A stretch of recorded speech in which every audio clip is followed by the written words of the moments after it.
தெசலோனிக்கேயர் 4 அதிகாரம் 7 வசனத்தை வாசிக்கலாமா? தேவன் நம்மை அசுத்தத்திற்கல்ல பரிசுத்தத்திற்கே அழைத்திருக்கிறார். ஹல்லேலூயா.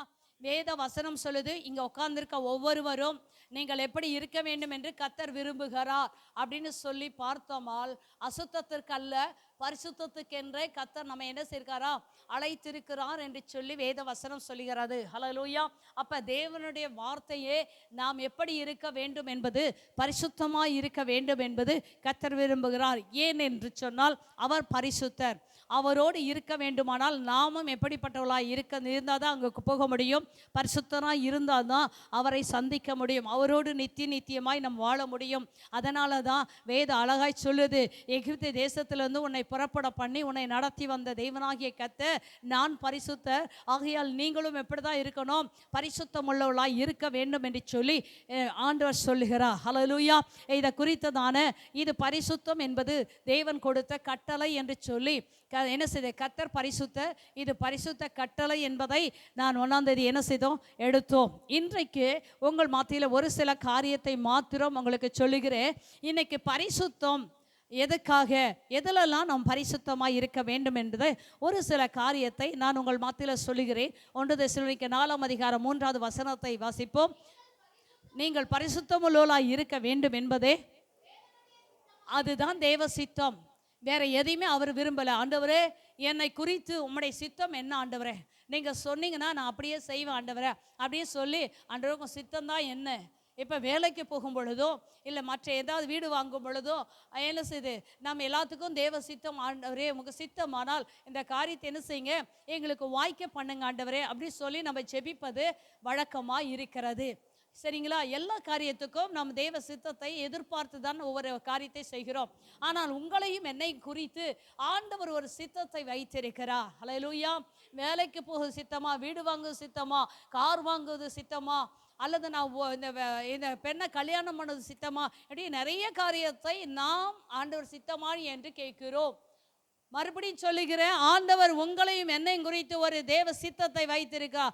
நீங்களும் நானும் பரிசுத்தமாய் இருக்க வேண்டும் என்பது தேவனுடைய சித்தமாய் இருக்குது என்று சொல்லியிருக்கிறது. எபேசியர் 5 அதிகாரம் 3 வசனம் 4 5 வசனத்தை வாசிக்கலாமா? எபேசியர் ஆமா. மேலும் வேசித்தனமும் மற்ற எந்த அசுத்தமும் பொருளாசையும் ஆகிய இவைகளின் பேர் முதலாய் உங்களுக்குள்ளே சொல்லப்படவும் கூடாது. ஹல்லேலூயா. வேத வசனம் அழகாய் சொல்லுகிறது. ஹல்லேலூயா. மேலும் பரிசுத்தவான்களுக்கு ஏற்றபடி வேசித்தனமும் மற்ற எந்த அசுத்தமும் பொருளாசையும் ஆகிய இவைகளின் பேர் முதலாய் உங்களுக்குள் என்ன செய்யக்கூடாது. தேவனுடைய சித்தம் நீங்கள் பரிசுத்தமாய் இருக்க வேண்டும் என்பது. இந்த பரிசுத்தவான்களுக்கு ஏற்றபடி நீங்கள் நடக்க வேண்டுமானால், இந்த தேவ சித்தத்தை நிறைவேற்ற வேண்டுமானால் முதலாவது வேசித்தனம் இருக்கக்கூடாது. மற்ற எந்த அசுத்தமும் நம்முடைய வாழ்க்கையில் இருக்கக்கூடாது. பொருளாசை இருக்கக்கூடாது. இவர்கள் பேர் முதலாய் நம்முடைய வாழ்க்கையில இருக்கக்கூடாது. பரலோகத்துக்கு போக வேண்டும் என்ற விருப்பம் உள்ளவர்கள் பொருளாசை நிறைந்தவர்களாய் இருக்கவே கூடாது அப்படின்னு சொல்லி தேவ சித்தத்துக்குள்ள இதெல்லாம் இருக்குது. அடுத்த காரியம், அப்படியே வம்பும் புத்தீனமான பேச்சும் பரியாசமும் தகாதவைகள், ஸ்தோத்திரம் செய்வதே தகும் என்று வேதம் சொல்லுகிறது. ஹல்லேலூயா. வம்பு, புத்தீனமான பேச்சு, தேவையில்லாத பேச்சுகள், பரியாசம் பண்ணுகிறது, இதெல்லாம் ஆண்டவருக்கு என்ன செய்தான், அந்த தேவ சித்தத்துக்குள்ளாக இதெல்லாம் இருக்கிறது. அடுத்தது விபச்சாரக்காரனாவது, அசுத்தனாவது, விக்கிரக ஆராதனைக்காரனாவது, பொருளாசைக்காரனாவது தேவனுடைய ராஜ்யமாகிய கிறிஸ்துவின் ராஜ்யத்திலே சுதந்திரம் அடைவதில்லை என்று அறிந்திருக்கிற தேவ சித்தம் இப்படிதான் இருக்கிறது. விபச்சாரக்காரனும் அசுத்தனும் விக்கிரகாராதனைக்காரனும் பொருளாசைக்காரரும் எங்க போக முடியாது? தேவனுடைய ராஜ்யமாகிய கிறிஸ்துவின் ராஜ்யத்துக்குள் போக முடியாது. நான் பரிசுத்தர், ஆகையால் நீங்களும் உங்கள் நடக்கைகள் எல்லாவற்றிலும் பரிசுத்தராய் இருங்கள் என்று கர்த்தருடைய வேதம் சொல்கிறது. அந்த நடக்கைகளுக்குள்ள இதெல்லாம் என்ன செய்யறது? அடங்கி இருக்கிறது. ஹல்லேலூயா. இன்னைக்கு பரிசுத்தம், அந்த வம்பு, கிண்டல், கேலி, நக்கல் இதெல்லாம் என்ன செய்யுது? ஜனங்களுக்கு நிறையாது. நல்ல ஒரு கிறிஸ்துவ தேவ சித்தம் செய்ய வேண்டும், நான் பரிசுத்தமாய் வாழ வேண்டும் என்று சொல்லி வாழ்கிற வாழ்க்கையில இதெல்லாம் இருக்கவே இருக்காது. ஹல்லேலூயா. இதெல்லாம் இருக்காதுங்க. அதுக்காக தான் மற்ற ஜனங்களை விட்டு கர்த்தர் நம்மை என்ன செய்தார்? பிரித்தெடுத்தார். கர்த்தர் நீதிமானின் வழி அறிந்திருக்கிறார், துன்மார்க்கரின் வழியோ அழியும். அப்ப கர்த்தருக்கு முன்பாக நாம் நிற்க போகிறோம். எங்க நிற்க போகிறோம்? கர்த்தருக்கு முன்பாக நிற்க போகிறோம். இப்படிப்பட்ட காரியங்கள் நம்முடைய வாழ்க்கையில இருக்குமானால் உண்மையாகவே நாம் அவரை சந்திக்கவே முடியாது.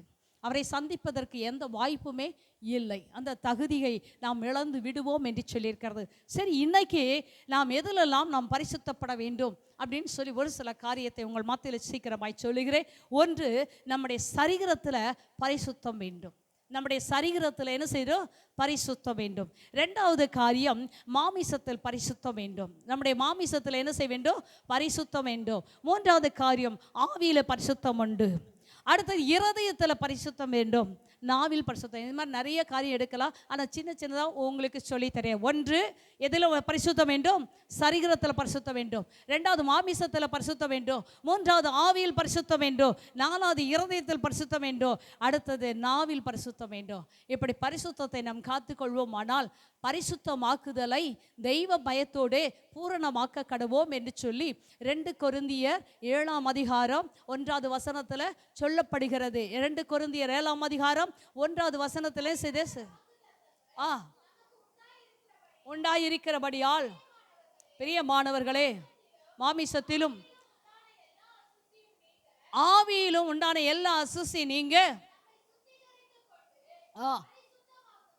பரிசுத்தமாக்குதலை தேவ பயத்தோடு. அப்ப நீங்க என்ன செய்ய வேண்டும்? பரிசுத்தமாக்குதலை தெய்வ பயத்தோடு நம்முடைய வாழ்க்கையிலே பூரணப்படுத்த வேண்டும். அல்லேலூயா. பூரணப்படுத்தினால் நாம் தேவனை சந்திக்க முடியும். வாசிக்கலாமா? ரோமர் 6ஆம் அதிகாரம் 12வது வசனத்தை வாசிக்கலாமா? ரோமர் 6:12. ஆகையால் சரீர இச்சைகளின்படி பாவத்துக்கு கீழ்ப்படியத்தக்கதாக முதல்ல உங்களோட சரீரத்தில் என்ன செய்யக்கூடாது? பாவம் ஆளக்கூடாது. அல்லேலூயா. வேதம் அழகாய் சொல்லுது, நீங்கள் சரீர இச்சைகளின்படி பாவத்துக்கு கீழ்ப்படியத்தக்கதாக சாவுக்கு ஏதுவான உங்கள் சரீரங்களில் பாவம் ஆளாதிருப்பதாக. அடுத்த வசனம், நீங்கள் உங்கள் அவயங்களை அநீதியின் ஆயுதங்களாக பாவத்துக்கு ஒப்புக்கொடாமல் உங்களை மரித்தோரிலிருந்து பிழைத்திருக்கிறவர்களாக தேவனுக்கு ஒப்பு கொடுத்து உங்கள் அவயங்களை நீதிக்குரிய ஆயுதங்களாக தேவனுக்கு ஒப்பு கொடுங்கள். அழகாய் சொல்லுகிறது, சரீரம் என்ன செய்ய வேண்டும்? சரீரத்திலே பாவம் ஆளக்கூடாது. அப்படி என்று சொன்னால் வேத வசனம் சொல்லுகிறது, உங்கள் சரீரங்களை என்ன செய்யக்கூடாது? இச்சைகள் என்ன செய்து இச்சைக்கு நீங்கள் கீழ்ப்படியும் பொழுது உங்கள் சரீரம் பாவத்தை ஆளுகை செய்யதா இருக்கு. ஆனால் நீங்கள் இச்சைகளின்படி பாவத்துக்கு கீழ்ப்படியத்தக்கதாக நீங்கள் இல்லாதபடி உங்கள் சரீரங்கள் என்ன செய்யணும்? பாவம் ஆளாதபடி கிறிஸ்து உங்களை ஆளும்படியாக உங்கள் சரீரங்களை நீதியின் அவயங்களாக ஆண்டவருக்கு ஒப்பு கொடுக்க வேண்டும் என்று கர்த்தர் விரும்புகிறார். இப்போ அவயங்கள் என்று சொன்னால் எதெல்லாம் அவயங்களாக இருக்கலாம்? உங்கள் சரீரம் அப்படின்னு சொன்னால் எதெல்லாம் அதில் அடங்குகிறது? எல்லாமே. கண்ணு, தலை, மூக்கு, வாய் எல்லாமே, காது, கை, கால் எல்லாமே அடங்குது. இந்த சரீரத்தை முழுவதுமாக இச்சைகள் ஆளாதபடி தேவ நீதி ஆயுதங்களாக நாம் தரித்து கொள்ளும் பொழுது, தேவ நீதியின்படி நம்முடைய சரீரத்தை பாதுகாத்து கொள்ளும் பொழுது கர்த்தர் அந்த என்ன செய்ய முடியாது? பாவம் ஆள முடியாது. அந்த சரீர இச்சைக்கு நாம் விலகி இருக்க முடியும். அல்லேலூயா. இன்னைக்கு சரீர இச்சை இன்னைக்கு காணப்படுகிறது. அடுத்தது ரோமர் 8ஆம் அதிகாரம் 13வது வசனத்தில், மாமிசத்தின்படி பிழைத்தால் சாவீர்கள், ஆவியினாலே. இந்த பரிசுத்தம் எப்படி வரும்? மாமிசத்தின்படி பிழைத்தால் நீங்கள் சாவீர்கள், ஆவியினாலே சரீரத்தின் செய்கைகளை அழித்தால் பிழைப்பீர்கள். அப்ப சரீரத்தின் ஒவ்வொரு அவயங்களையும் நாம் கர்த்தருக்காக என்ன செய்ய வேண்டும்? சரீரத்தின் அவயங்களை என்ன செய்யணும்? அழித்தால், செய்கைகளை அழித்தால் பிழைப்பீர்கள். அல்லேலூயா. இன்னைக்கு சாதாரணமாக ஒரு காரியத்தை ஒரு லவ் லெட்டர் எழுதுறாங்க. இதுக்கு எதெல்லாம் இந்த சரீரத்தில் எதெல்லாம் பிரயோஜனப்படும்? முதல்ல என்ன செய்யும்? கண்ணு. ரெண்டாவது இருதயம். இருதயத்தில் இருக்கிறதாங்க எழுத முடியும். இருதயத்தில் இருக்கிறதா கையை எழுத முடியும். பேப்பர் எடுக்கும், விரல்கள்லாம் அதுக்கு ஒத்துழைக்கும், கண்கள்லாம் ஒத்துழைக்கும். இருதயம் அப்படியே பேசிகிட்டே இருக்கும். மைண்டில் வேற காரியங்கள் என்ன செய்யும்? எப்படியெல்லாம் எழுதலாம் என்பதை அது என்ன செய்யும்? சொல்லிகிட்டே இருக்கும். அப்போ இந்த என்ன செய்யக்கூடாது? உங்கள் சரீரத்தின் செய்கைகளை அழித்தால் பிழைப்பீர்கள். எனக்கு எத்தனையோ காரியங்கள், ஒரே ஒரு காரியத்தை சொல்கிறேன், எத்தனையோ காரியங்கள் பாவம் ஆண்டு கொண்டிருக்கிறது. நீங்கள் செய்கைகளை அழித்தால் நீங்கள் பிழைப்பீர்கள். மாமிசத்தின்படி நீங்கள் வாழணும், மற்றவங்களை போலவே உலகத்தாரை போல நான் வாழணும்னு சொன்னால் நீங்கள் சாவீர்கள் என்று வேதம் சொல்லுகிறது. அடுத்த ஒரு காரியம், 1 கொரிந்தியர் 6:13 6. 1 கொரிந்தியர் 6:13. வயிற்றுக்கு போஜனமும் ஏற்கும், ஆனாலும் இதையும் அதையும் அழிய பண்ணுவார். சரீரமோ வேசித்தனத்திற்கு அல்ல, அது என்ன செய்தான்? கர்த்தருக்கு உரியது. தேவ சித்தம்னு சொன்னாரே, அதை தான் இங்க சொல்லுற. வயிற்றுக்கு போஜனமும் போஜனத்துக்கு வயிறும் ஏற்கும், ஆனாலும் தேவன் இதையும் அதையும் ஒழிய பண்ணுவார். எதை ஒழிய பண்ணுவார்? சோத்தையும் ஒழிய பண்ணுவார், உன் வயிறையும் ஒழிய பண்ணுவார். செத்து போன பின்னாடி அவங்க என்ன விரும்புகிறாலும் நீங்கள் கொடுத்தா அவங்க சாப்பிடவே மாட்டாங்க. சாப்பிட முடியுமா? ஒரே ஒரு காய், அத்தான் சாப்பிட்டு போங்க அத்தான் அப்படி சொல்லி கூப்பிட்டு அத்தான் வாயில் ஊட்டுனா சாப்பிடுவாரா? சாப்பிடவே மாட்டார். சாப்பிட்றதுக்கு இல்லை, மாமா சாப்பிடுங்கனாலும் சாப்பிட மாட்டார், ஏங்கனாலும் சாப்பிட மாட்டார், எதை சொன்னாலும் அவங்க சாப்பிட மாட்டார். அவர் மேலே முடிஞ்சிட்டு போயிடுச்சு. ஹல்லேலூயா. உயிரோடு இருக்கும் பொழுதுதான் எந்த காரியங்களையும் செய்ய முடியும். சாப்பாடு அது அப்படியே இருக்கும். ஹல்லேலூயா. எதுவுமே எல்லாம் அழிந்து போய்விடும். ஆனால் இந்த சரீரம் என்ன செய்யாது? வேசித்தனத்துக்கு அல்ல, இது கர்த்தருக்கே உரியது என்று கர்த்தருடைய வேதம் சொல்லுது. உங்க சரீரம் யாருக்குரியது? கர்த்தருக்குரியது. அதுல என்ன வேண்டும்? பரிசுத்தம் வேண்டும் என்பதை கர்த்தர் விரும்புகிறார். இன்னைக்கு சரீரத்தை என்ன மேக்கப் போட்டு தேத்திட்டே இருக்காங்க, என்ன சொல்றீங்களா? அதுக்கு பண்ணாத அலங்காரமே இல்லைங்க, அதுக்கு பண்ணாத அலங்காரமே இல்லை. ஹல்லேலூயா. இப்போ பியூட்டி பார்லர்னு வந்தனால ஜனங்க என்ன செய்கிறாங்க? கிளவியும் கூட கோமரியாக மாறிட்டு தான் வராங்க. கிளவியும் கௌரியாக மாறிட்டு வராங்க மேக்கப்புக்கு. அதுக்குன்னு இன்னைக்கெல்லாம் என்ன செய்யுது? நிறையா விற்பனை பண்ணி கொண்டிருக்காங்க, பொருட்கள்லாம் விற்பனை பண்ணிக்கொண்டே இருக்காங்க. இன்னைக்கு உங்கள் சரீரம் கர்த்தருக்குரியது என்பதை மறந்து விடார்கள். அது வேசித்தனத்துக்கு உரியது அல்ல. 1 கொரிந்தியர் 6:20 வாசிக்கலாமா? கிரயத்து கொல்லப்பட்டீர்களே,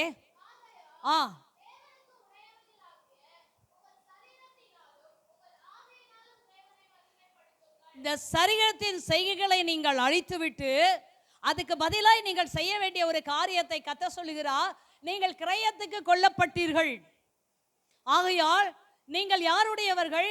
தேவனுடையவர்கள். அதனால நீங்கள் என்ன செய்ய வேண்டும்? சரீரத்தினாலும் ஆவியினாலும் தேவனை மகிமைப்படுத்த வேண்டுமோ ஒழிய இந்த சரீரம் வேசித்தனத்துக்கு அல்ல. இந்த சரீரத்தை பரிசுத்தமாய் காத்துக்கொள்ள வேண்டும். நீங்கள் பரிசுத்தமாய் இருப்பது தேவ சித்தம் என்று இதுக்கு கொஞ்சம் தான் எடுத்தேன், நீங்க மனசுல வச்சுக்கொள்ளுதா. ஒரு 4 காரியத்தை 4 வசனத்தை மாத்திரம் எடுத்திருக்கேன். அல்லேலூயா. அப்போ உங்க சரீரம் எப்படியா இருக்க வேண்டும்? இதுக்கெல்லாம் நிறைய காரியம். லேவியராகமம் 20 எடுத்து படிச்சு பார்த்தீங்கன்னா இந்த சரீரத்தில் என்னெல்லாம் செய்யக்கூடாது என்பதை வேதம் சொல்லுகிறது. இன்னொரு காரியத்தை 1 பேதுரு 2 வாசித்து இந்த காரியத்தை முடிப்போம். 1 பேதுரு 2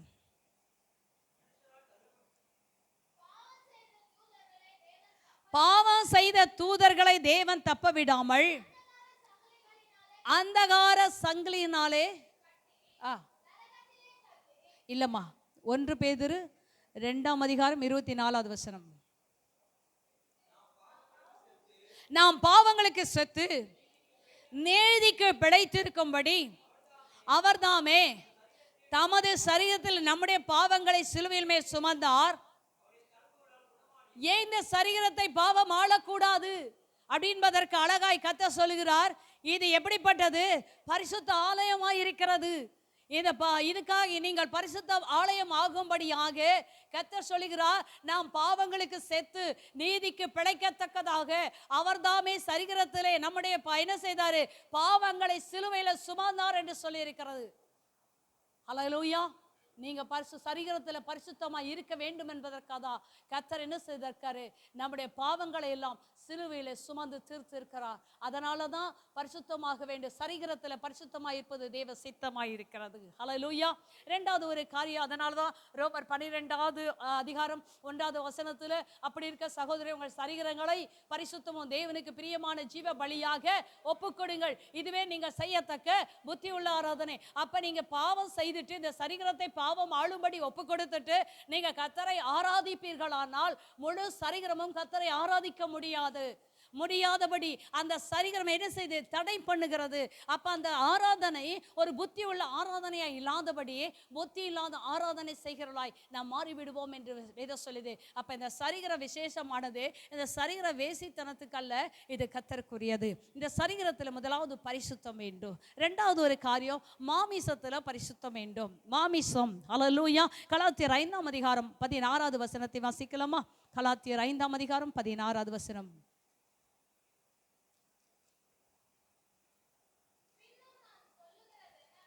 பின்னும் நான் சொல்லுகிறது என்னவென்றால், ஆவிக்கேற்றபடி நடந்து கொள்ளுங்கள்,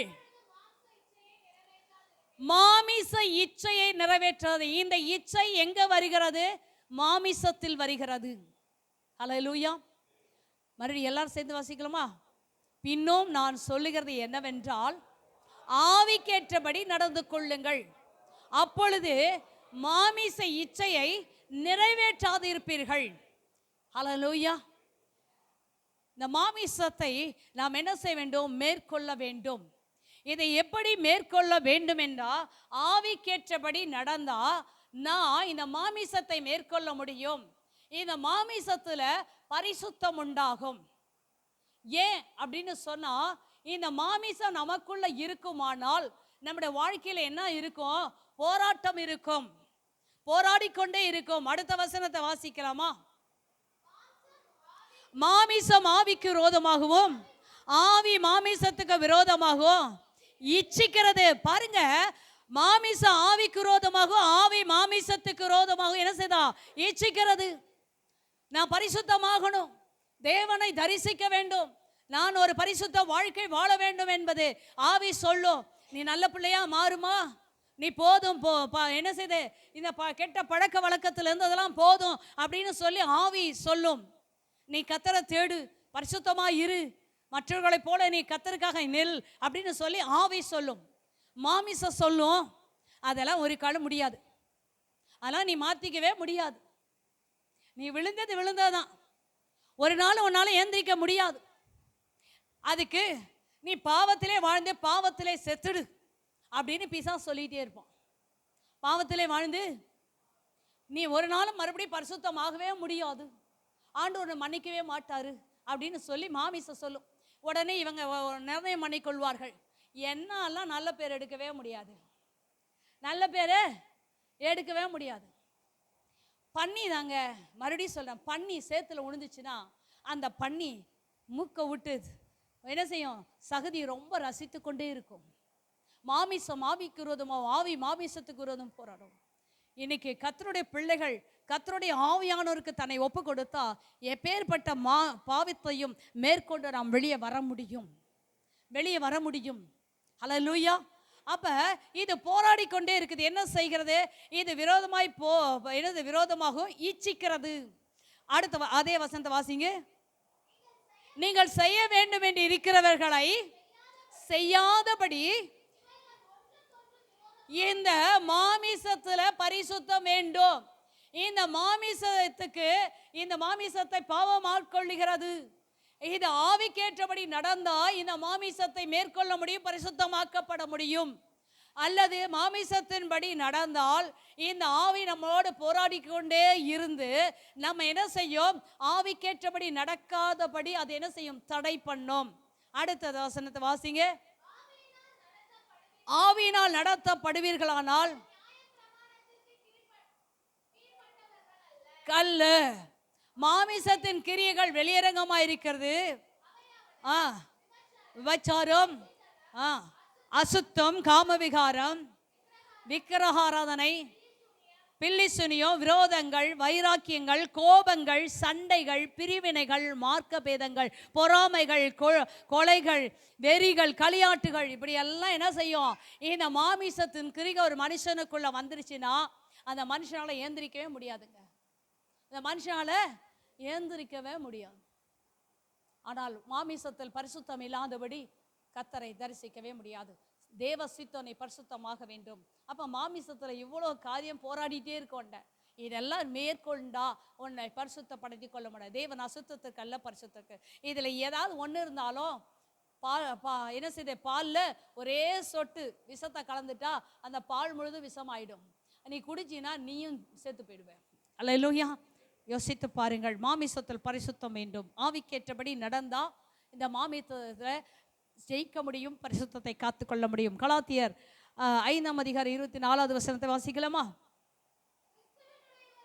கிறிஸ்துவனுடையவர்கள் தங்கள் மாமிசத்தையும் அதன் ஆசை இச்சைகளையும் சிலுவையில் அறைந்திருக்கிறார்கள். அடுத்த வசனம், ஆவியினாலே பிழைத்தால் ஆவிக்கேற்றபடியும் நடக்க கடவோம். ஆவியில பரிசுத்த வேண்டும், மாமிசத்தில் பரிசுத்த வேண்டும். வேதவசனம் சொல்லுது, நாம் ஆவியிலே பிழைத்திருந்தால் ஆவிக்கேற்றபடி என்ன செய்வோம்? நடக்கவும் கடவோம் என்று வேதம் சொல்லுது. தங்கள் மாமிச இச்சைகளை என்ன செய்ய வேண்டுமா? சிலுவையில் அறைய வேண்டும். நீ பரிசுத்தமா வாழணும் அப்படின்னா இந்த ஆசை இச்சைகளை எங்க அறையணும்? சிலுவையில் அறைய வேண்டும். அல்லேலூயா. அப்படி அறைந்தா நாம் மாமிசத்தில் பரிசுத்தமாக்கப்படுவோம். எபேசியர் 2:3 1 பேதுரு 2:11 வாசிப்போம். அவர்களுக்குள்ளே நாம் எல்லோரும் முற்காலத்திலே மாமிச இச்சைகளின்படியே நடந்து மாமிசமும் மனசு விரும்பினவைகளை சுபாவத்தினாலே மற்றவர்களைப் போல, வேதம் அழகாய் சொல்லுது, நாம் எல்லோரும் முற்காலத்திலே மாமிச இச்சைகளின்படியே நடந்தோம். ஆனா இன்னைக்கு கர்த்தராகிய இயேசுவை ஏற்றுக்கொண்டு ஞானஸ்தானம் எடுத்து ஒரு சபைக்குள்ள இருக்கிறோம். நம்முடைய வாழ்க்கையில சொல்லுகிறது, மாமிசும் மனசு விரும்பினைகளை நாம் என்ன செய்யக்கூடாது? செய்து வந்தோம். ஆனா சுவாபத்துடைய மற்றவர்களைப் போல என்ன செய்தோம்? கோபாக்கினின் பிள்ளைகளா இருந்தோம். ஆனா இன்னைக்கு நீங்க அப்படி இருக்கக்கூடாதுன்னா கர்த்தரோ மிகுந்த இரக்கத்தினாலே நம்ம என்ன செய்தாரு? நம்ம அன்பினாலே நம்மை சேர்த்து கொண்டு இருக்கிறார். அடுத்த வசனத்தை வாசிங்க. தேவனோ இரக்கத்தில் ஐஸ்வர்யம் உள்ளவராய் நம்மில் அன்பு கூர்ந்து தம்முடைய அன்பினாலே அக்கிரமங்களில் மரித்தவர்களாயிருந்த நம்மை கிறிஸ்துவோட உயிர்ப்பித்தா. கிருபையினாலே நீங்க ரட்சிக்கப்பட்டிருக்கீங்க. நீங்க ரட்சிக்கப்பட்டிருக்கீங்க. தேவன் கிருபையாய் உங்களை ரட்சித்திருக்கிறார். அக்கிரமங்கள் பாவங்களை மறித்த உங்களை அவர் என்ன செய்தாரு? அவருடைய இரத்தத்தை சிந்தி உங்களை பரிசுத்தமாக்கி இருக்கிறாரு. நீங்க ரட்சிக்கப்பட்டு இருக்கிறீர்கள். மாமிசத்தில் என்ன செய்யக்கூடாது?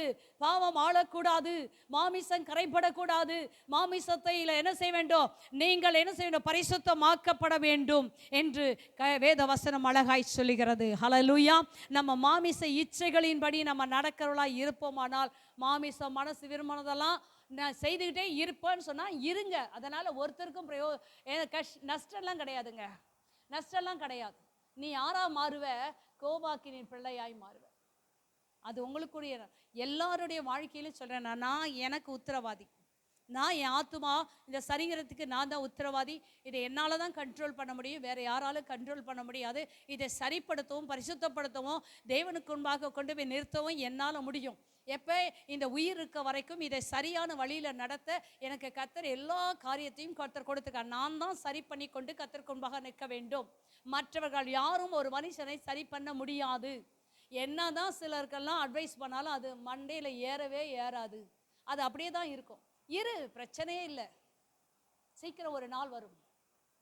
மரண நதி வேகமாய் நம்மில் ஓடுதே. தீபாவளி லீவ் முடிச்சு அவங்கவுங்க என்ன செய்கிறாங்க? பெங்களூர்ல இருந்தா எங்கேருந்து எல்லாரும் பஸ்ஸில் போனாங்க. எல்லாரும் என்ன செய்கிறாங்க? நம்மளை மாதிரி சாதாரண பஸ்ஸில் போகல, ஏசி பஸ்ஸு நல்லா படுத்து அழகாக என்ன செய்கிறாங்க? குடும்பமாய் அழகாய் போனாங்க. கொஞ்ச நேரத்துக்குள்ள அவங்க எரிந்து சாவாங்க நினைச்சே பார்த்துருக்க மாட்டாங்க. எரிந்து செத்துட்டாங்க. இன்னைக்கு ஆண்டவர் முற்காலத்திலே மாமிசம் மனசு விரும்பினதெல்லாம் செய்துட்டு இருந்தேன். ஆனா இன்னைக்கு ரட்சிக்கப்பட்டிருக்க, பரிசுத்தம் அடைய வேண்டும் என்று கர்த்தர் உன்னை ஆண்டவர் சபைக்குள்ள வைத்து பரிசுத்தமாக்கி கொண்டு இருக்கும் பொழுது உங்களை நீங்களே கெடுத்துக் கொள்ளாதீங்கள். உங்களுக்காக கர்த்தர் ரத்தம் சிந்திருக்கிறார். உங்களுக்காக அவர் என்ன மீட்டு கொண்டிருக்கிறார். மாமிசத்தில் இருக்க எல்லா அழுக்கையும் நீங்க நீக்கி விடுங்க. கர்த்தர் உங்களை ஆசீர்வாதம். அடுத்த காரியத்துக்கு நேராய் கடந்து போவோம். ஆவியில பரிசுத்தம் உள்ளவளாய் இருக்க வேண்டும். 1 பேதுரு 1ஆம் அதிகாரம் 2வது வசனத்தை வாசிப்போம். 1 பேதுரு 1ஆம் அதிகாரம் 2வது வசனம். பிதாவாகிய 1 பேதுரு 1ஆம் அதிகாரம் 2வது வசனமாமா. 2ஆம் அதிகாரம் 1ஆம் வசனத்தை படிங்க.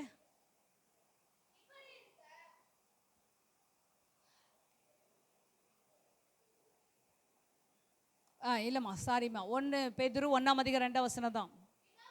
பிதாவாகிய தேவனுடைய முன் அறிவின்படியே ஆவியானவரின் பரிசுத்தமாக்குதலினாலே கீழ்ப்படிதலுக்கும் இயேசு கிறிஸ்துவின் இரத்தம் தெளிக்கப்படுதலுக்கும் தெரிந்து கொள்ளப்பட்ட பரதேசிகளுக்கு எழுதுகிறதாவது, கிருபையும் சத்தியம் உங்களுக்கு பெருக கடவுது. வேதம் சொல்லுவது. நம்மை பார்த்து, உங்களை பார்த்து நான் சொல்ல முடியாது, சொன்னா கோச்சுக்குவீங்க. ஆனா பேதுரு என்ன செய்றாரு, அவர் எழுதும் பொழுது, இந்த நிருபத்தை எழுதும் பொழுது சொல்லுகிறாரு, பொந்து கலாத்தியா கப்பத்தோக்கிய ஆசியா பித்தினியா தேசங்களில் சிதறி இருக்கிற எல்லா தேவ பிள்ளைகளுக்கும் இந்த வசனத்தை என்ன செய்றாரு, எழுதி கொண்டிருக்கிறார். அவர் சொல்லும் பொழுது ஒரு காரியம் சொல்லுகிறாரு, பிதாவாகிய தேவனின் முன் அறிவின்படியே ஆவியானவர் பரிசுத்தமாக்குதலினாலே கீழ்ப்படுதலுக்கு கிறிஸ்து இயேசுடைய இரத்தத்தின் தெளிக்கப்படுதலுக்கும் தெரிந்து கொள்ளப்பட்டதான பரதேசிகள். நீங்களும் நான் யாருங்க? தெரிந்து கொள்ளப்பட்ட பரதேசிகள். பரிசுத்தமாகுதலுக்கு தெரிந்து கொள்ளப்பட்ட பரதேசியாக நமக்கு எழுதுகிறாங்க. நாம யாருங்க? தெரிந்து கொள்ளப்பட்டவர்கள். கர்த்தருக்காக தெரிந்து கொள்ளப்பட்ட யாரும் இங்க வர முடியாது. எத்தனையோ பேர் வியாதிக்கு வருவாங்க, அவங்களாம் நல்லாச்சுன்னா போயிடுவாங்க. ஆனா நீங்க சபைக்குள்ள வந்து உட்கார்ந்துருக்கீங்கன்னா தேவனுடைய பரிசுத்த மாதுகளுக்கு தெரிந்து கொள்ளப்பட்டதான பரிசுத்தர்கள்.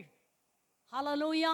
அப்ப நம்முடைய வாழ்க்கையில கர்த்தர் விரும்புகிற காரியம் என்ன என்று சொன்னா, நீங்க ஆவியிலே பரிசுத்தமாக வேண்டும் என்று கர்த்தர் விரும்புகிறார். வாசிக்கலாம். எபேசியர் 4ஆம் அதிகாரம் 23வது வசனத்தை வாசிப்போம். எபேசியர் 4ஆம் அதிகாரம் 23வது வசனம். உங்கள் உள்ளத்திலே புதிதான ஆவி உள்ளவர்கள் ஆகும்படி மெய்யான நீதியிலும் பரிசுத்தத்திலும் சாயலாக சிருஷ்டிக்கப்பட்ட புதிய தரித்து கொள்ளுங்கள். ஹல்லேலூயா. மெய்யான நீதியிலும் பரிசுத்தத்திலும் தேவனுடைய சாயலாய் சிருஷ்டிக்கப்பட்ட புதிய மனுஷனை தரித்து கொள்ளுங்கள். ஹல்லேலூயா. ஆண்டவர் சொல்றாரு, நீங்க என்ன செய்ய வேண்டும்? உங்கள் ஆவியிலே பரிசுத்தமாக வேண்டும் என்று கர்த்தர் விரும்புகிறார். ஹல்லேலூயா. அதிலே நீங்க வாசிக்கலாம். 22வது வசனம். அந்தபடி முந்தின நடக்கைக்குரிய மோசம் போக்கு இச்சைகளினாலே கெட்டு போகிற பழைய மனுஷனை நீங்கள் களைந்து போட்டு உங்கள் உள்ளத்திலே புதிதான ஆவி உள்ளவர்கள் ஆகி. ஹல்லேலூயா. அப்ப ஆவியிலே நமக்கு பரிசுத்தம் வேண்டும்.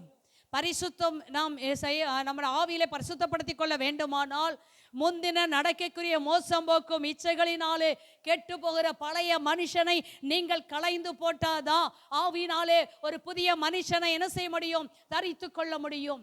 இந்த பழைய மனுஷனும் இருக்கணும், புதிய மனுஷனும் உனக்குள்ள இருப்பார்களானால் நீ என்ன செய்ய முடியாது? ஆவியில பரிசுத்தமாய் வாழவே முடியாது. 2 மனுஷனும் ஒரு மனுஷனுக்குள்ள இருப்பார். இன்னைக்கு அநேகர் சொல்றது, என் முகத்தை ஒன்னதான் பார்த்துருக்க, இன்னொரு முகம் இருக்கு. ஒரு முகத்தை தான் பார்த்துருக்க. அப்ப இன்னும் ரட்சிக்கப்பட்டாச்சு, ஞானஸ்தானம் எடுத்தாச்சு, அபிஷேகம் பெற்றாச்சு. ஆனா இன்னமும் எத்தனை முகத்தோட தான் நம்ம வாழ்ந்து கொண்டிருக்கோம்? 2 முகத்தோட வாழ்ந்து கொண்டிருக்கிறோம் என்று வேதம் சொல்லுகிறது. ஹல்லேலூயா. 2 காரியங்களோட நம்ம வாழ்ந்து கொண்டிருக்கோம் என்று வேதம் சொல்லுகிறது. ஹல்லேலூயா. இன்னொரு காரியத்தை வாசிப்போம். 2 தெசலோனிக்கேயர் 2ஆம் அதிகாரம் 13வது வசனம். 2 தெசலோனிக்கேயர் 5ஆம் அதிகாரம் 23வது வசனம். என்னப்பா இல்லையம்மா? கர்த்தருக்கு பிரியமான சகோதரரே,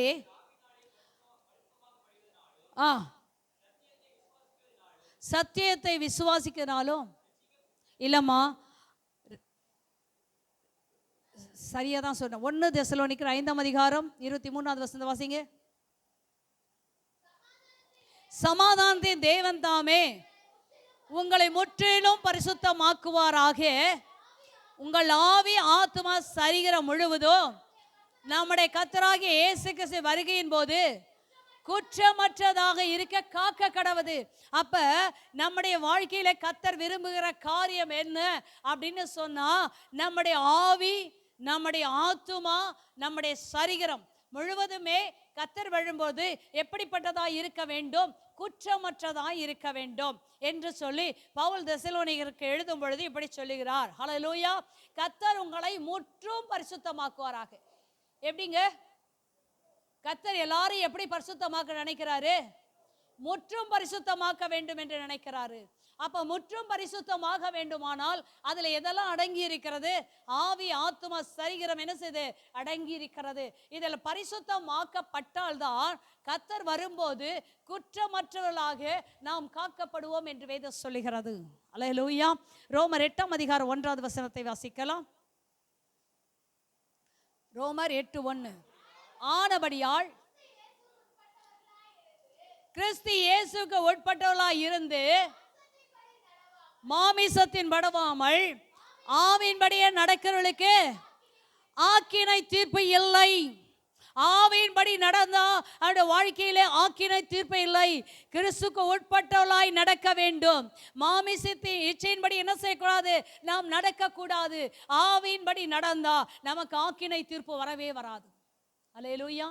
அப்ப எதுல பரிசுத்த வேண்டும்? உன்னுடைய ஆவியில பரிசுத்த வேண்டும். ஆவியில பரிசுத்தமாய் இருக்க வேண்டுமானால் மாமிசத்தின்படி நாம் எந்த விதத்திலும் நடப்போமானால் நாம் ஆக்கினைக்குள்ளாக தீர்க்கப்படுவோம். ஆவியின்படி நடக்கிறவளாய் இருப்போமானால் நம்முடைய வாழ்க்கையில ஆக்கினை தீர்ப்பு இல்லை என்பதை கர்த்தர் தெளிவாய் சொல்லுகிறார்.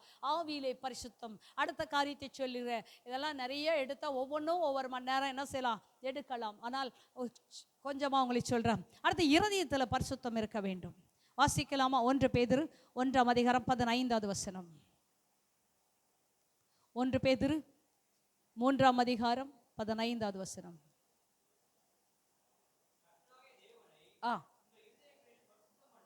உங்கள் இருதயங்களில் பரிசுத்தம் பண்ணுங்கள். போதும். உங்கள் தேவனாகிய கர்த்தரை எங்க செய்யணுமா? இருதயத்திலே பரிசுத்தம் பண்ண வேண்டும். ஹல்லேலூயா. என் கர்த்தர் எங்க இருக்கிறாரு?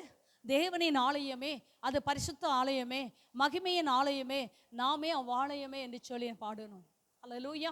அப்ப நீங்களும் நானும் தேவனுடைய ஆலயமாய் இருக்கிறோம். அதனாலதான் கர்த்தர் சொல்லுகிறார். வேத வசனம் சொல்லுது. பேதுரு எழுதும் பொழுது இப்படியா எழுதுகிறார். என்ன செய்து? கர்த்தரை உங்கள் இருதயத்தில் என்ன செய்யுங்க? பரிசுத்தப்படுத்தி கொள்ள வேண்டும். அப்ப இருதயத்துல பரிசுத்தம் வேண்டும் என்பதை தெளிவாய் நம் வேத வசனம் வாசிக்கிறோம். அதனாலதான் மத்தேயு எழுதின சுவிசேஷம் 5:8 வாசிக்கலாமா? மத்தேயு எழுதின சுவிசேஷம் 5:8.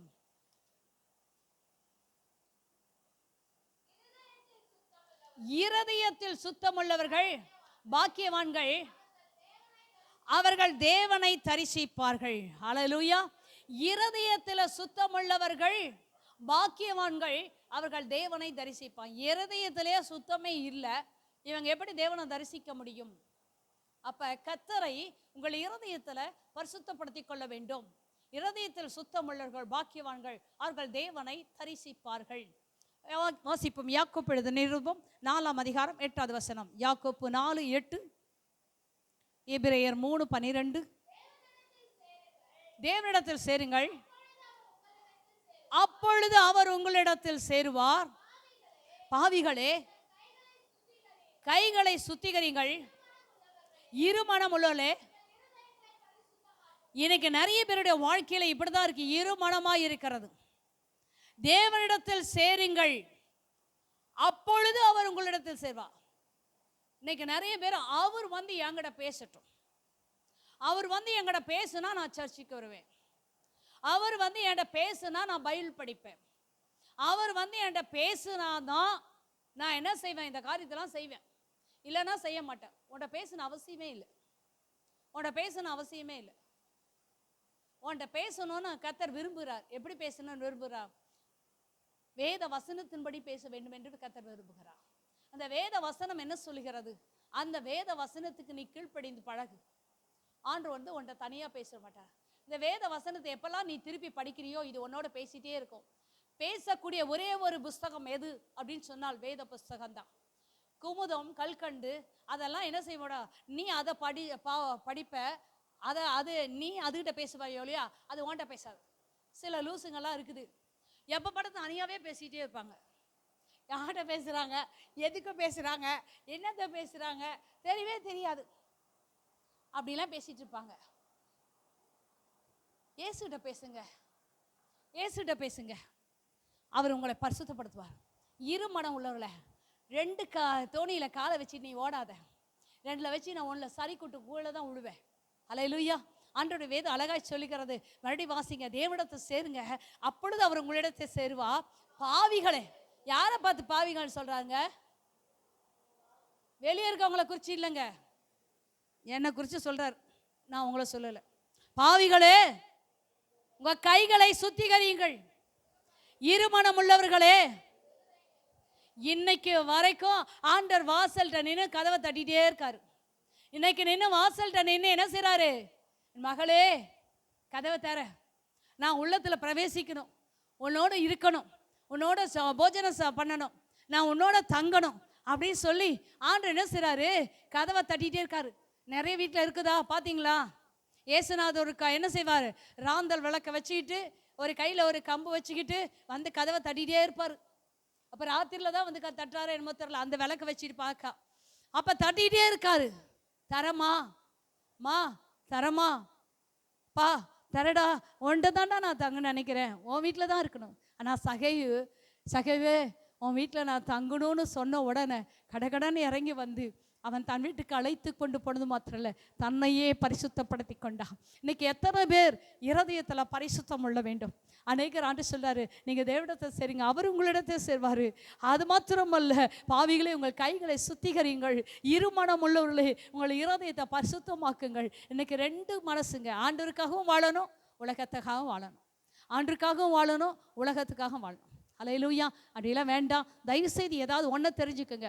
கொஞ்ச நாள் நீ வாழ போகிறதானே, ஒன்று பிசாசுக்காக வாழ்ந்து நரகத்துக்கு போய் சேர்ந்துருக்கு, ஒன்று ஆண்டவருக்காக வாழ்ந்து பரிசுத்த ராஜ்யத்தை. இரு மனம் உள்ளவளா நீ நடந்து உன்னையே நீ ஏமாற்றி கொள்ளாத. வருக வரும், அப்பொழுது பாவிகள் என்ன செய்வாங்க? நியாயந்தீர்க்கப்படும்படியாய் சேர்த்திருவாங்க. பரிசுத்தவான்கள் அப்படியே ராஜ்யத்துக்கு சேர்க்கப்படுவார்கள் என்று வேதம் சொல்லுகிறது. இரு மனம் உள்ளவளை உங்கள் இருதயத்தை சுத்திகரித்துக் கொள்ளுங்கள். எபிரேயர் 3ஆம் அதிகாரம் 12வது வசனத்தை வாசிக்கலாமா? சகோதரரே, விலகுகிறதுக்கு ஏதுவான அவிசுவாசம் உள்ள பொல்லாத இருதயம் உங்களில் ஒருவனுக்குள் இராதபடி எச்சரிக்கையாயிருங்கள். அல்லேலூயா. அழகாய் சொல்லுது. சகோதரரே, யாரை பார்த்து சொல்லுது? சகோதரர் இந்த பக்கம் பார்த்து சொல்லுது. அல்லேலூயா. நீங்க இந்த பக்கம் பார்த்து சொல்லுங்க, சகோதரிகளே, ஜீவனுள்ள தேவனை. எல்லாரும் சேர்த்து படிக்கலாமா? அப்பதான் அந்த ரத்தப்படி உங்க தலைமையில இருக்கும். சகோதரிகளே நீங்க படிங்க, இவங்க சகோதரர்களே படிங்க. சகோதரர்களே, ஜீவனுள்ள தேவனை விட்டு விலகுவதற்கு ஏதுவான அவிசுவாசம் உள்ள பொல்லாத இருதயம் உங்களில் ஒருவனுக்குள்ளும் இராதபடி நீங்கள் எச்சரிக்கையாயிருங்கள் என்று வேதம் சொல்லுகிறது. அல்லேலூயா, ஹல்லேலூயா. 14வது வசனத்தை வாசிங்க. ஆரம்பத்திலே கொண்ட நம்பிக்கையை முடிவு பரியந்தோம் உறுதியாய் பற்றி கொண்டிருப்போமானால் பங்குள்ளவளாயிருப்போம். ஹல்லேலூயா. ஆரம்பத்திலே கொண்ட அந்த விசுவாசத்தை முடிவு பரியந்தோ நீ உறுதியாய் பற்றி கொள்வாயானால் கிறிஸ்துவினிடத்தில் உனக்கு பங்கு இருக்கிறது, இல்லாவிட்டால் பங்கு இல்லை. ஹல்லேலூயா. இன்னைக்கு சொத்துக்காக, கடந்த நாட்களில் யூடியூப்ல ஒரு காரியம், சொத்துக்காக என்ன செய்றாங்க? வெளிநாட்டில் படிக்க வச்ச பொண்ணு பிறந்தநாள் கொண்டாடுறாங்க, 3 நாளில் ஒருத்தன் கடத்திட்டு வந்து என்ன செய்றான்? கல்யாணம் பண்ணி காட்டுறான். ஏன்? அந்த பொண்ணுக்கு இருக்க சொத்துக்காக வரான். இன்னைக்கு நீங்க என்ன செய்யலாம்? அப்படி கூட என்ன செய்யலாம்? கடைசி நிமிஷத்துல ஆண்டவரே ஆண்டவரே என்ன செய்து அந்த கல்லனுக்கு இறங்கினது போல எனக்கு இறங்குங்க ஆண்டவரே சொல்லி மன்னிப்பு கேட்டா, ஒரு வேளை மன்னிச்சு கத்தர் அவருடைய ராஜ்யத்துக்கு இன்று என்னோடு பரதேசியில் இருப்பாய் என்று சொன்னது போல எனக்கு ஒரு வாய்ப்பை கத்தர் கொடுத்துருவார் அப்படின்னு சொல்லி நீங்கள் நினைக்கலாம். ஆனால் வேதம் அப்படி சொல்லவில்லை. ஹல்லேலூயா. மறுபடியும் அந்த வசந்த வாசிமா. ஆரம்பத்திலே கொண்ட அந்த நம்பிக்கை முடிவு பரியந்தம் உறுதியாய் பற்றி கொண்டு இருப்போமானால் கிறிஸ்துவினிடத்துல பங்குள்ளவர்களாய் நாம் இருப்போம். இல்லைன்னா நமக்கு பங்கு இருக்காது, ஒண்ணுமே இருக்காது. ஹல்லேலூயா. எபிரேயர் 3 8 9 10 வசனத்தை வாசிக்கலாமா? வனாந்திரத்திலே கோபம் மூட்டின போது சோதனை நாளிலும் நடந்தது போல உங்க இருதயத்தை நீ ரொம்ப கடினப்படுத்திட்டு இருக்காத. இருதயத்தை பரிசுத்தப்படுத்து. நீ என்ன செய்யற? இருதயத்தை இன்னைக்கு கடினப்படுத்தி கொண்டிருக்கார்கள். இருதயத்தில் பரிசுத்தம் பண்ண வேண்டும். கர்த்தரை பரிசுத்தம் பண்ண வேண்டும். உங்கள் இருதயத்தை பரிசுத்தம் பண்ண வேண்டியவர்களாகிய நீங்கள் உங்கள் இருதயத்தை என்ன செய்யறாங்களா? கடினப்படுத்தி கொண்டிருக்கிறார்களாம். வாசிங்கம்மா 8வது வசனம் மறுபடியும் வாசியும். வனாந்தரத்திலே கோபம் மூட்டின போது சோதனை நாளில் நடந்தது போலவும் உங்கள் இருதயங்களை கடினப்படுத்தாதிருங்கள். அடுத்த வசனம், அங்கே என்னை சோதித்து என்னை பரீட்சை பார்த்து 40 வருஷ காலம் என் கிரியைகளை கண்டார்கள். ஆண்டவரை பற்றி நல்லா தெரியும், பார்த்தார்கள். ஆனால் அடுத்த வசனம், ஆதலால் ஆலோசித்து எப்பொழுதும் வழி போற இரவியம் உள்ள ஜனம் என்று என்னுடைய வழிகளை அறியாதவர்கள் என்று சொல்லி என்னுடைய இளைப்பாறுதலில் அவள் பிரவேசிப்பதில்லை என்று என்னுடைய கோபத்தில். இன்னைக்கு இருதயத்தை இஸ்ரவேல் ஜனங்கள் கடினப்படுத்தினார்கள். இருதயத்தில் பரிசுத்தமாய் வாழ முடியவில்லை. இருதயத்தை அவர்கள் பரிசுத்தப்படுத்தாதபடி அவர்கள் கடினப்படுத்தினபடினால் ஆண்டவரை பரீட்சை பார்த்தார்கள். பரீட்சை பார்த்தபடினால் கர்த்தர் சொல்றாரு, நான் அவர்கள் என்ற வழி அவர்கள் அறியலப்பா அப்படின்னு அவரே முடிவு பண்ணிட்டாரு. முடிவு பண்ண தேவன் என்ன செய்யறாரு? என்னுடைய இளைப்பாறுதலில் அவர்கள் பிரவேசிப்பதில்லை என்று ஆணையிட்டுட்டார். இன்னைக்கு இருதயத்தை பரிசுத்தப்படுத்தலன்னா அவருடைய இளைப்பாறுதலில் பிரவேசிக்க முடியாது. இருதயத்தை ஒருவேளை இன்னைக்கு உன்னுடைய நாள் போல இருக்கலாம், ஆனால் நாளைக்கு உன்னுடைய நாளா இருக்காது. நாளைக்கு உன்னுடையது அல்ல. இன்று இருதயத்தை பரிசுத்தப்படுத்திக்கொள். உன் இருதயத்தை கடினப்படுத்துவாயானால் நீ தேவனுடைய இளைப்பாறுதலில் பிரவேசிப்பது இல்லை என்று சொல்லி இஸ்ரவேல் ஜனங்களுக்கு கர்த்தர் ஆணையிட்டார். ஹல்லேலூயா. ஏன்? வழி போற இருதயம் உள்ளவர்கள். லூக்கா 21 24 வசனம் நினைக்கிறேன்.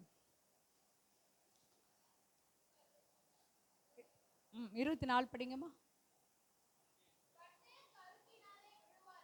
பட்டய கருக்கினாலே விழுவார்கள்.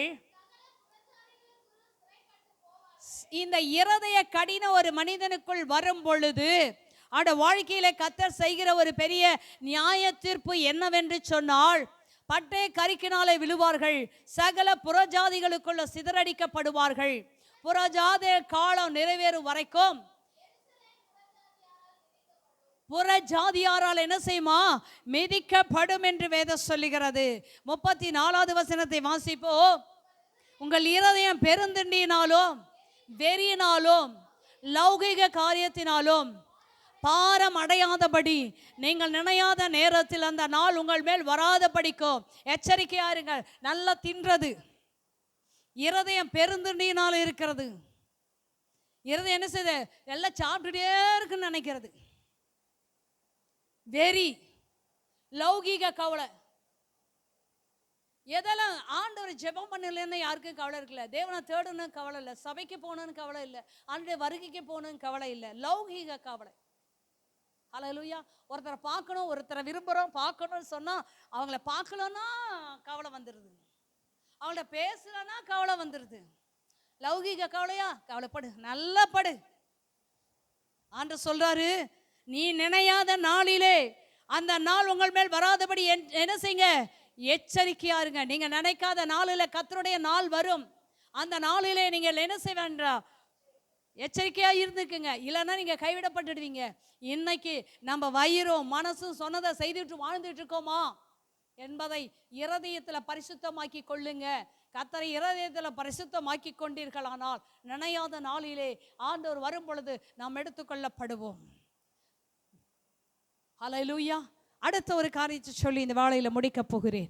நாவில் பரிசுத்தம். நாவில் என்ன செய்ய வேண்டுமா? பரிசுத்தம். அதுக்கு முன்னாடி ஒரே ஒரு வசனத்தை வாசிங்க. 2 தீமோத்தேயு 2:22 வசனத்தை வாசிங்க. 2:22 வசனம். அன்றியும் பாலியத்துக்குரிய இச்சைகளை விலகி ஓடி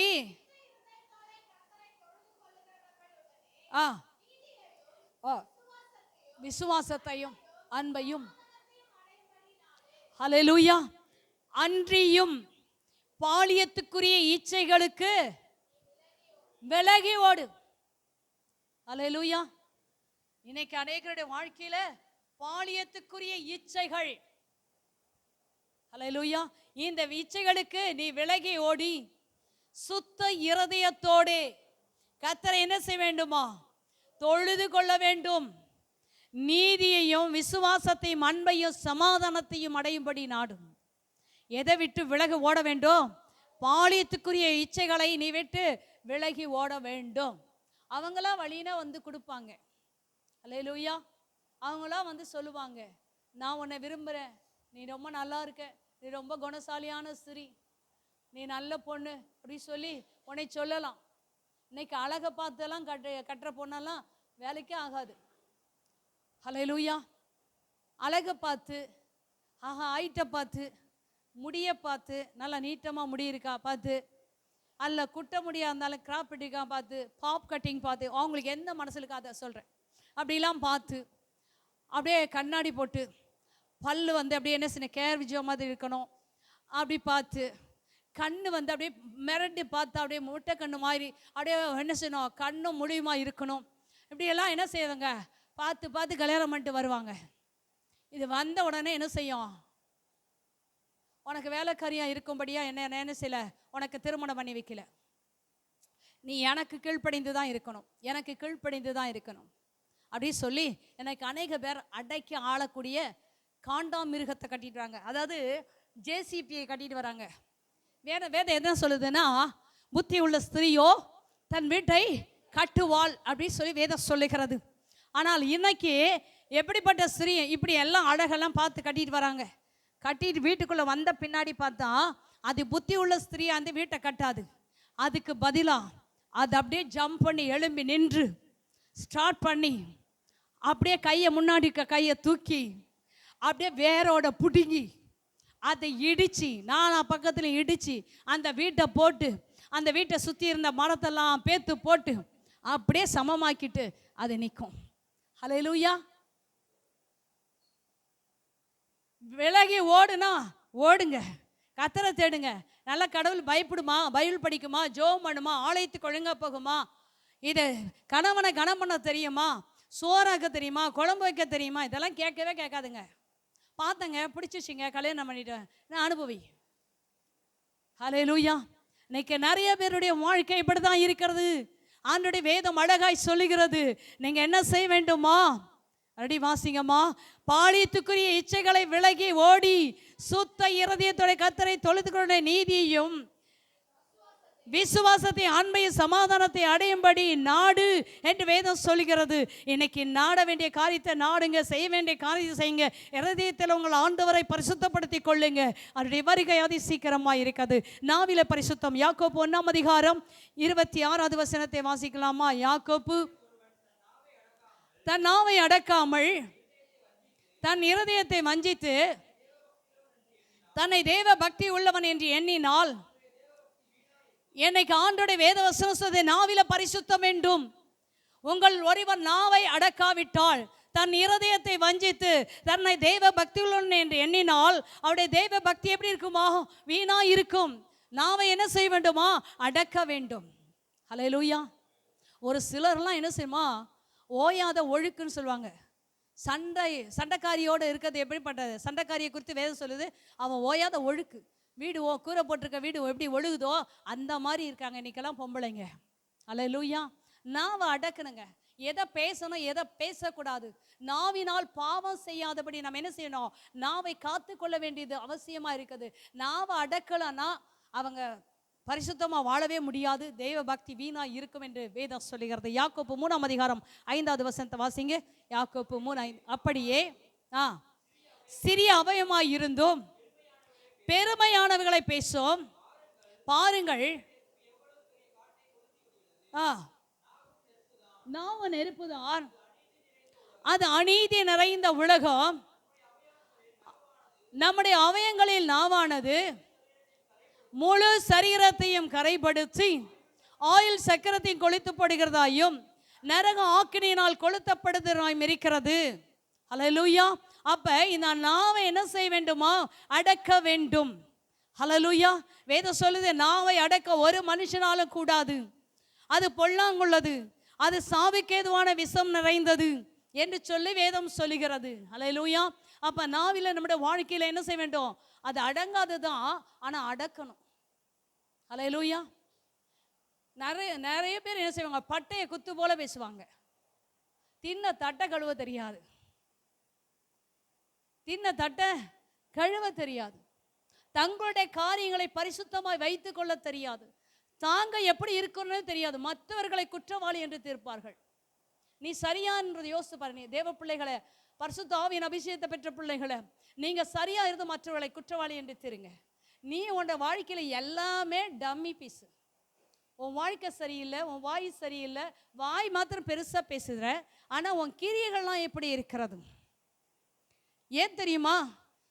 7வது வசனம், சகல மிருகங்களும் பறவைகளும் ஊரும் பிராணிகளும் நீர்வாழும் ஜந்துக்களும் ஆகிய இவைகள் எல்லாம் சுவாபம்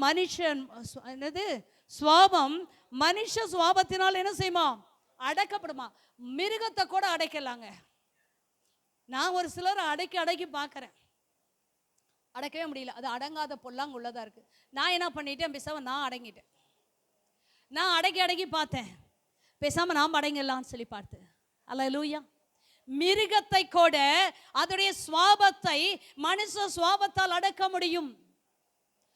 ஆனால் மனுஷனை என்ன செய்து? அடங்காத பொல்லாங்குள்ளது இந்த நாவு. இதை அடக்க முடியாது. அல்லேலூயா. இந்த நாவு என்ன செய்து? ஆயில் சக்கரத்தையே அது கொளுத்தி விடுகிறதா இருக்கிறது. வாசிப்போம் 1 யோவான் 3ஆம் அதிகாரம் 18வது வசனத்தை வாசிப்போம். 1 யோவான் 3ஆம் அதிகாரம் 18வது வசனம். வசனத்தினாலும் அல்ல, நாவினாலும் அல்ல. வாசிங்க. கிரியனாலும் உண்மையினாலும் அன்பு கூற கடவோம். இந்த பரிசுத்தம் எப்படி வரும்? இந்த நாவில வசனத்தினாலும். பிள்ளைகளே, வசனத்தினாலும் நாவினாலும் அல்ல, கிரியனாலும் உண்மையினாலும் என்ன செய்ய வேண்டாம்? அன்பு கூற வேண்டும் என்று சொல்லி. உன் நாவு என்ன பேசுறியோ அதுல சரியா நடந்து கொள். அதுல என்ன செய்ய? சரியாய் நடந்து கொள். கர்த்தர் உன்னை ஆசீர்வதிக்க அவர் வல்லமுள்ள தேவனாய் இருக்கிறார். நீதிமான் ஆணையிட்டதில் என்ன செய்ய மாட்டான்? தவற மாட்டான். அவன் எதை சொல்றானோ அதை செய்திருவான். அதே போல உன் நாவில் பரிசுத்தத்தை காத்துக்கொள். இந்த பரிசுத்தத்தை காத்துக்கொள்னா வாழ்க்கையில ஒண்ணுமே கிடையாது. சங்கீதம் 39வது சங்கீதம் 1வது வசனத்தை வாசிக்கலாமா?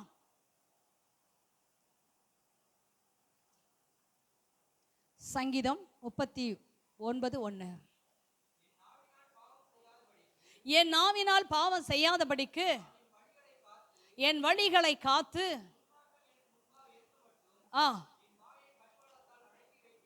அடக்கி வைப்பேன். பரிசுத்தத்தை காத்துக்கொள்கிற இந்த சங்கீதக்காரனை பாருங்க. மறுபடியும் வாசிங்கப்பா. என் நாவினால் நான் பாவம் செய்யாதபடிக்கு என் வழிகளை காத்து துன்மார்க்கன் எனக்கு முன்பாக இருக்கும் மட்டும்